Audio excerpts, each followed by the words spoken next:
I wanted to be my son's friend versus his father.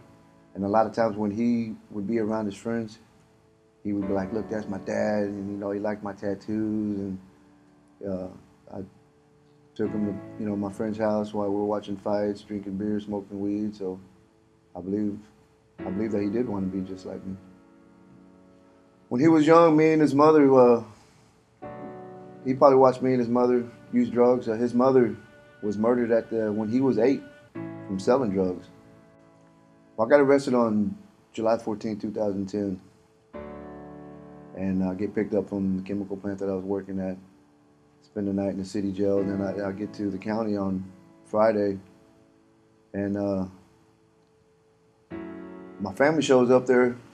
Well, they take me to the attorney booth saying you have a special visit. I walk through there and I see my family outside the glass, and I know they're there to tell me that my son passed away. And it was kind of hard for me to believe at first. Of course, I was upset, but then as days went on, I was hoping that maybe there's some kind of prank that they're trying to use to scare me straight.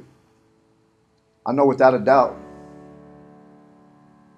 that I killed my son. Maybe not physically, but I know by not teaching him the right things, by being involved with drugs and alcohol, even doing something with my son, taught my son it's okay to use drugs and alcohol. So the way he died is by learning from me, by me doing those drugs and alcohol. I mean, I believe I played a big role in his death. So I through a few months here in the county, and I get sentenced to 4 years. I get sent away, and they put us in I walk in, and of course, get approached by all types of people, wondering who you're running with and who you down with and this and that, and you're locked in a little cage inside of a tin building, and no AC, and it's just a lot of gangs, and gangs are beating up on each other, and it's just a hostile environment, and if anybody who thinks that that's the way to live, it just definitely isn't. So I just kind of stayed to myself, just read a lot of books. Then I hear two guys talking about this program that helps inmates start their own businesses.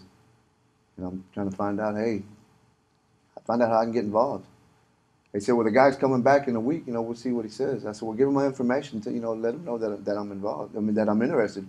I've always wanted to start my own meat market. That sounds like the kind of program I want to get in. So they go back to the second interview, and these guys come back. They said, well, this gentleman, Marcus Hill, said write him.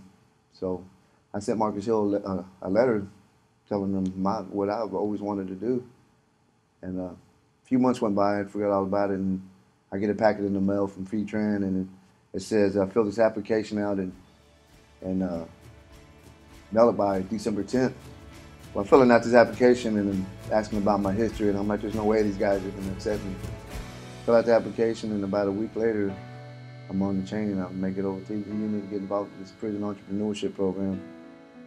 And so far, it's one of the best things that's happened in my life. It's gave me a sense of direction of what I want. Like I said, I wanted to change, but I really wasn't sure what I wanted to do. And it's kind of led the path for me, a direction of how to do that. And it's just been amazing so far.